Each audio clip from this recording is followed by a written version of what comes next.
Hey party people, welcome to another video. Today's video, how do you like that for a title? Clay bar, the biggest lie of the industry.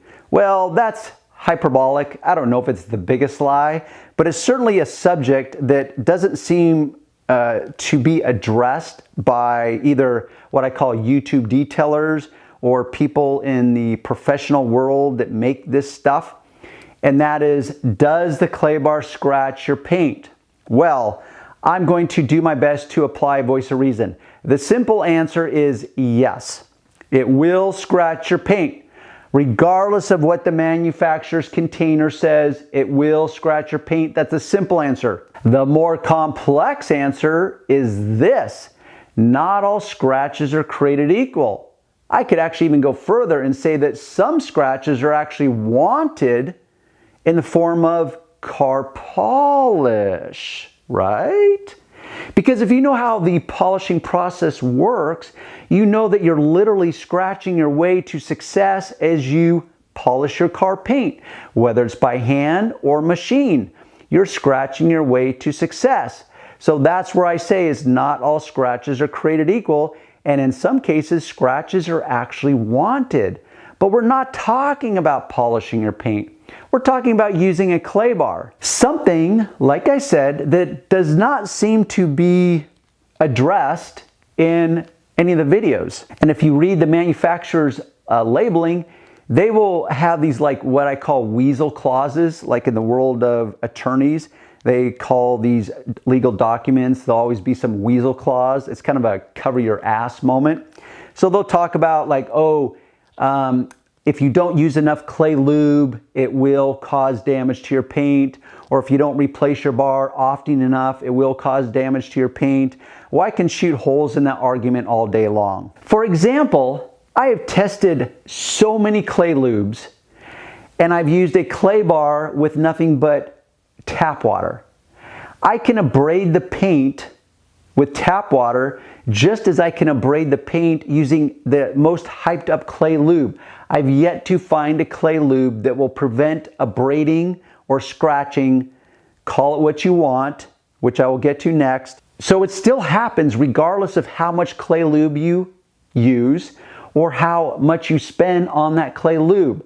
Really, the clay lube is just intended, in my opinion and in my experience, to allow the clay bar to be moved back and forth across your paint in order to shear off those paint contaminants. But by all means, leave me a comment, which I'm sure I'm going to get plenty of comments of like, oh no, Darren, you're wrong. It's like, well, I just know I've tested it so many times and I can introduce marring to my paint, whether I use water or the most hyped up clay lube that I've found so far, but maybe there's some new technology out there that I'm not aware of.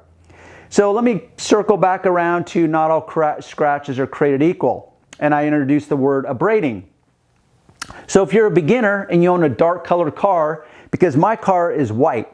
White is one of the easiest colors to take care of because it just doesn't show the imperfections and flaws of your car paint. So if this bar, if it really is one of the big lies of the industry, if it really will scratch your paint or it will abrade your car paint, I'm not going to be able to see it on a white car like I can on a black car. Black cars reveal all the imperfections of your paint, unlike a white car.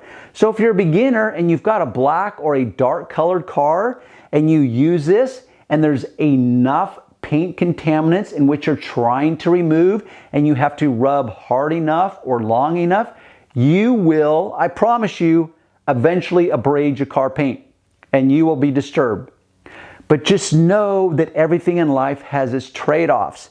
So that's what I mean about not all scratches are created equal, just like some scratches are actually wanted in the form of polishing your paint, but in this case they're unwanted because we're not trying to scratch our paint, we're just trying to decontaminate it or remove those bonded surface contaminants. We don't want to scratch our paint. We don't want to abrade it. So you could use gallons and gallons of clay lube, but if your paint has degraded or accumulated significant amounts of pollution and you have to rub hard enough or long enough, you're gonna abrade your paint. It's just going to happen. So that's where I am going to bat the beehive, and I will get endless comments about someone that has some magic secret sauce that says, oh no, Darren, there's this special clay lube that I used and it did not abrade my paint. Well, I can't verify that because I don't know how much that guy had to rub in order to decontaminate his paint. And also, once again, to overuse one of my phrases, which is nothing is created equal, the paint contaminants on your car are not all created equal, which means this. Let's say I'm removing paint overspray. Is it latex paint? Is it oil-based paint? Is it acrylic paint? Enamel paint? I mean, let's go down the list. Is it road paint? So it's not all created equal. Just like not all dirt particles are created equal. Is it metal in composition, which is generally called ferrous material? Is it from your brake? Is it from the brakes as in brake dust? Is it from your tailpipe in the form of emissions? And what I'm getting at is that since not all dirt is created equal, you don't know the type of contaminants you're removing. I know that not all dirt has the ability to scratch or abrade your paint equally. So to do a direct comparison would be very difficult at best, basically impossible at worst.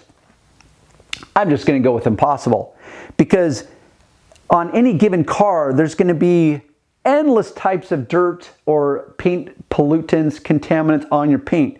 You just don't know because it will be a case by case, literally down to a particulate size and shape and composition as to what it's going to do to your car paint in the process of removing it. So that's where, once again, this industry spins my head out of control. And I could deliberate on that endlessly and, make a compelling argument as to, oh, will it really scratch your paint? Will it mar your paint? The simple answer is yes. But in conclusion, let me just add this. If you're a beginner, just accept that it will be a fearful proposition for you. Because as you begin to rub this on your paint, for example, and I'm just going to bust out the distilled water versus the Mother's Instant Detailer. And I'm going to spray some detailer here. And I'm going to spray some water here. And I'm going to bend over so you can hear it. Hear that? Hear that? Actually, what you're hearing also is my man jewelry slapping against the car. Point is it will be disturbing for a beginner. But as you rub it, that noise will go away. So it will be disturbing. If you have a dark colored car, you're going to look at your car. You might be disturbed because you might see some type of scratching or marring to your paint. Just know after you're done, you need to follow up with some kind of wax. So if you see something that you don't like, simply heavy-handedly apply your wax. In most cases, the simple process of waxing your car when you're done will remove or diminish those abrasions to the point that you find acceptable. Once again, we're talking about probably your daily driver versus a showpiece or a museum piece car. If it's a museum piece car, antique or whatever, I'm pretty sure you're not going to be watching this video anyways. So in conclusion, guys, that's Darren's take on one of the biggest lies of the industry. I don't know if it's the biggest lie. You can tell me. Perhaps you can use the comment section below this video to let me know your thoughts as to A, why is this industry not addressing that more? B, what is your take on it? Do you accept that yes, I accept that everything has trade-offs. I'm going to introduce some marring to my paint. As a professional detailer, to me it's a non-issue because A, most people cannot tell the difference in the way they look at their car. What they do as customers, they're going to come out and feel their car. And I know there's going to be guys that say, well, that's not very integrous of you, Darren. You're going to scratch your car by decontaminating it. I mean, you need to polish it afterwards. It's like, well, that's where the conversation with my customer comes in, and I actually educate them and let them know, like, hey, by the way, this is how this works. Here's the trade-offs. So in my professional world, I always like informed customers, and I'm going to take the time to inform them so that they can make an educated guess. And I'm going to inform them in a way that they know what the trade-offs are, but they also know what the benefits are, and they can decide for them what that winning balance is. And as a professional detailer, I know that I can polish the paint and fix it. And I also know that as a professional detailer that this is kind of a requirement, that is better to do this than to think I'm going to try to polish that away rather than using a clay bar to decontaminate the paint. Okay, I think I've spoken enough.